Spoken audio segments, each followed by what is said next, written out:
Hi, I'm Dr. Joe Prendergast to tell you a little bit about vitamin D. Well, maybe to tell you a lot about vitamin D because I began my professional career very interested in vitamin D.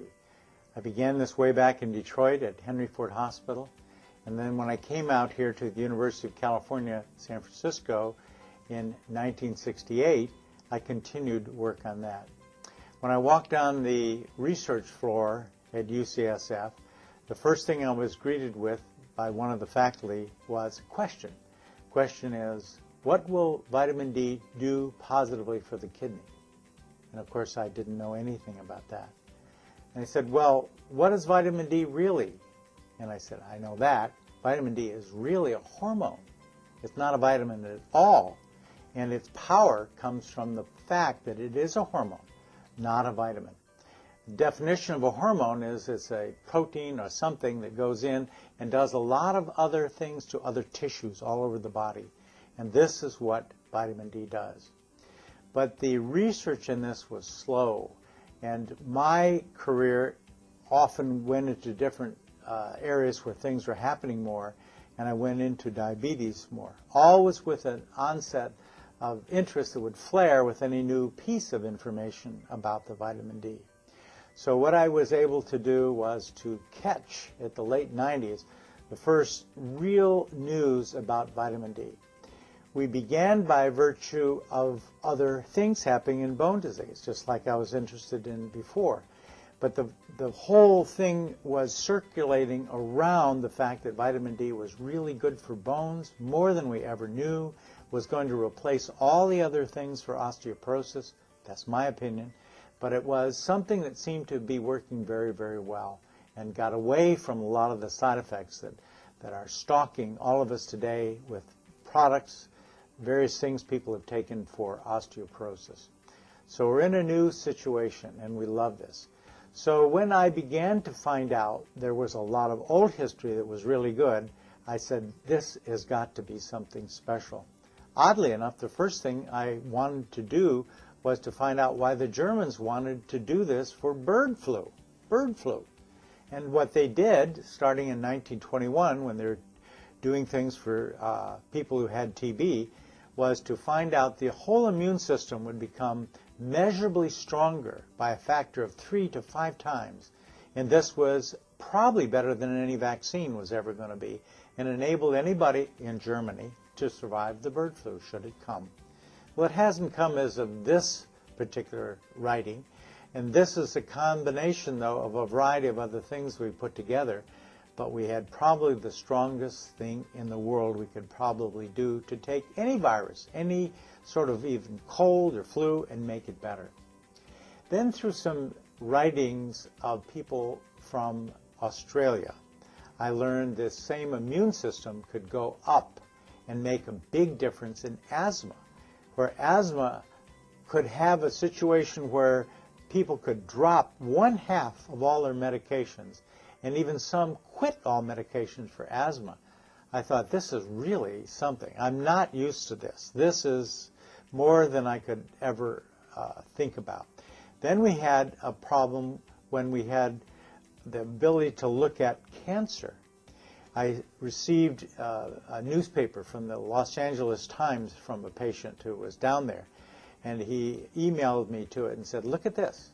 They say 16 major cancers from various studies that were done in Europe would all be diminished by 90+% if you took vitamin D, and took it to new levels where you've never gone before. I'd never seen this before. And I thought to myself, this is incredible. What about toxicity? You know, if you take too much of this, you get all kinds of things, right? Wrong. That was the next thing I learned. There was no toxicity from D. Everything that we thought was due to toxicity was a result of other things that had changed, like parathyroid hormone, like other absorptions of calcium that increase, and you were taking too much because that was what we were told to do before. This was an incredible revelation that we could change everything that we were doing with this regard. Then I began to say, well, okay, how does this work? How does this work for like breast cancer? breast cancer was something I was interested in because I spoke with a lot of German scientists, again, mostly from Hamburg, would be telling us all how actually breast cancer would occur.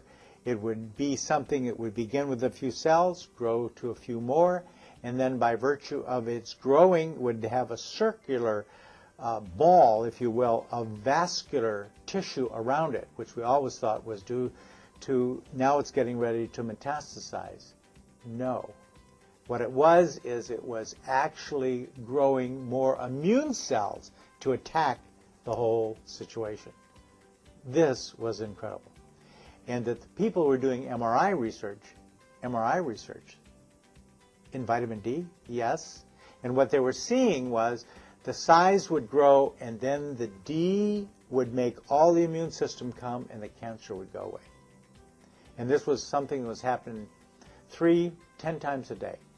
This is really a new light as far as I was concerned with reference to working on something with vitamin D.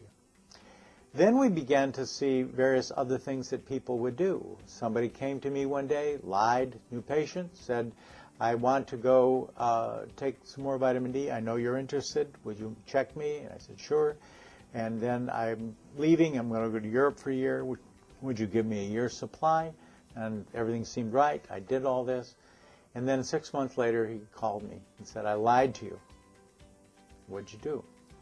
He said, well, my brother-in-law was told he had 6 weeks to live. He had lung cancer. And I just felt terrible. I went to the internet and I saw these things about cancer being something that was prevented by vitamin D. And I thought, this is really fantastic. This is something that I really have to think about doing for my brother-in-law, but I didn't know how to get it. So I lied to you. So I said, where is your brother-in-law now? He said, he's in Acapulco. He's water skiing. I said, wow, that's a good story. But the story's really good because that was 3 years ago. And he called me before Christmas this year. And he said, I want to thank you again for your trust in me. And I want to apologize again for not taking your trust in its proper way. And I said, oh, that's all right, no big deal. But I want to know where your brother-in-law is now. He says, oh, he's down water skiing in Acapulco. He goes every year on the anniversary of his death. And so as I would see things, magic that seemed to happen with this, I would see people come in saying, I'm a perfectly different person. I've taken this for a week and I just want to know. I want you to know that I feel so good. I can't believe I could be that way. But I really like it. I'm very, very pleased that you know how to do it and how to handle it. And I said to them then, as I would say to anybody now, vitamin D is a miracle drug. It already won the Nobel Prize long ago for other things. But it is a wonderful thing for you to acknowledge that it's helping you today, because your health is what's being pursued and this is what's good for you. And as I always say, it's your time. Thank you very much.